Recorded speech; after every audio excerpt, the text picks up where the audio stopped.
ससुर का घर। राज और श्वेता की नई नई शादी हुई थी। घर में ससुर यानी कि राज के पिता सुधीर जी और वे दोनों बस 3 ही लोग थे। इस घर को राज के माँ बाप ने जीवन भर पाई पाई जुटाकर बड़ी मेहनत और अरमानों से बनाया था। वरना आज के समय में मुंबई में घर बनाना तो दूर की बात है, किराए पर रहना भी बहुत बड़ी अचीवमेंट से कम नहीं है। जब राज कॉलेज में था तब माँ उन्हें और दुनिया को छोड़कर जा चुकी थी। एक काम वाली बाई शकुंतला थी जो सुबह से लेकर शाम तक उनके घर का सारा काम करती थी। नई नई शादी हुई थी, इसलिए शकुंतला बाई का दिन भर घर में रहना श्वेता को अपनी प्राइवेसी में बाधा सा लगता था।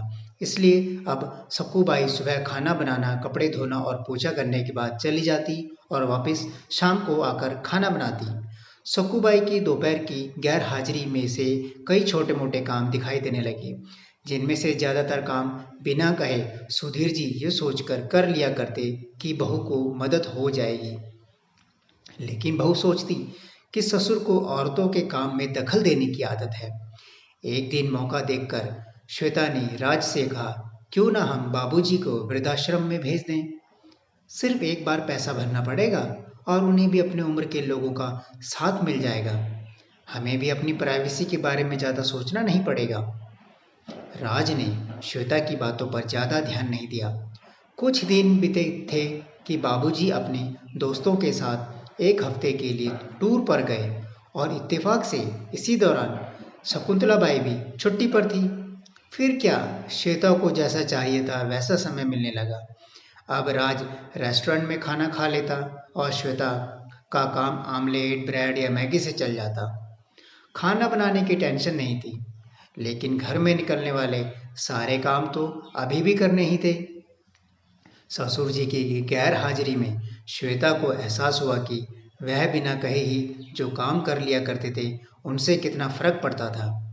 छोटे मोटे लगने वाले यह काम भी काफी समय और एनर्जी लेने वाले थे। कुछ दिन बीतने के बाद एक दिन राज श्वेता को कहता है, चलो आज कहीं बाहर घूम कर आते हैं। श्वेता बड़ी खुशी खुशी सज धज कर बाहर घूमने के लिए तैयार हो जाती है।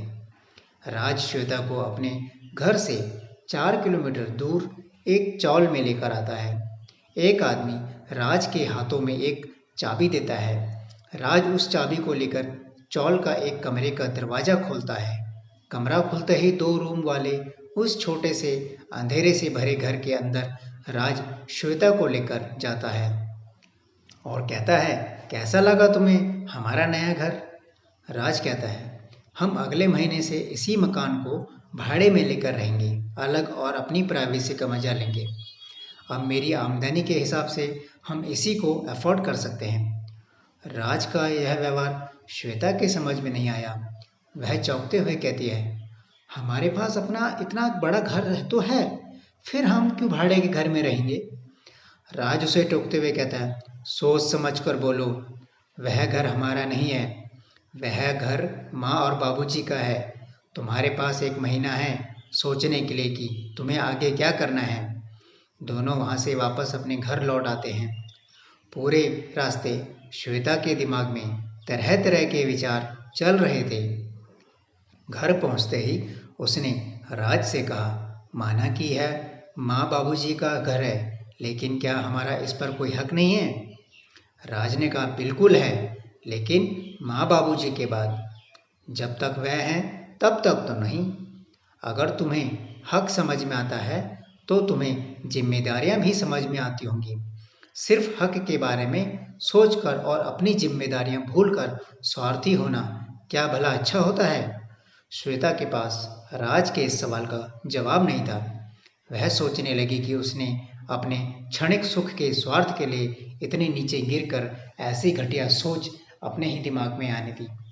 उसे मन ही मन पछतावा होने लगा। श्वेता राज से बोली, मुझे माफ़ कर दीजिए, मैं सच में स्वार्थी हो गई थी, मुझसे बहुत बड़ी गलती हो गई। राज बोला, तुम्हें पछतावा हुआ, मेरे लिए यह काफ़ी है, मैं तुमसे नाराज नहीं हूँ। बेटे और बहू का यह वार्तालाप सुधीर जी दरवाजे पर खड़े होकर सुन रहे थे। उन्होंने आसमान की तरफ देखा और बोले, भाग्यवान तुम धन्य हो जो तुमने ऐसे बेटे को जन्म दिया है। उन्होंने दरवाज़ा खटखटाया। बहू ने दरवाज़ा खोला तो उनके हाथों में पकड़ी थैली से गरम गरम समोसे की सुगंध उसको आने लगी। ससुर ने अपनी बहू से कहा, वो कोने वाले हलवाई के पास से लाया हूँ, तुम्हें पसंद है ना? श्वेता को अपने ससुर के प्रति विचार और ससुर के उसके प्रति प्यार, उन दोनों का फर्क समझ में आते ही उसकी आंखों में पश्चाताप के आंसू और चेहरे पर अपने परिवार के प्यार के कारण मुस्कान आ गई। दोस्तों, इंसानी दिमाग में दिन भर में हजारों विचार आते रहते हैं। कुछ अच्छे होते हैं तो कुछ बुरे होते हैं, लेकिन किसी भी विचार को शब्दों में परिवर्तित करने से पहले उनको समझना बहुत जरूरी है। अक्सर विचार और वास्तविकता एक दूसरे से मेल नहीं खाते हैं। हमारे बुजुर्ग जो हमें बोझ लगते हैं, जिनसे हम बात बात में चिढ़ जाते हैं, और ऐसा इसलिए होता है क्योंकि हम स्वार्थी होकर सोचते हैं और हम उनके योगदान को समझ नहीं पाते हैं।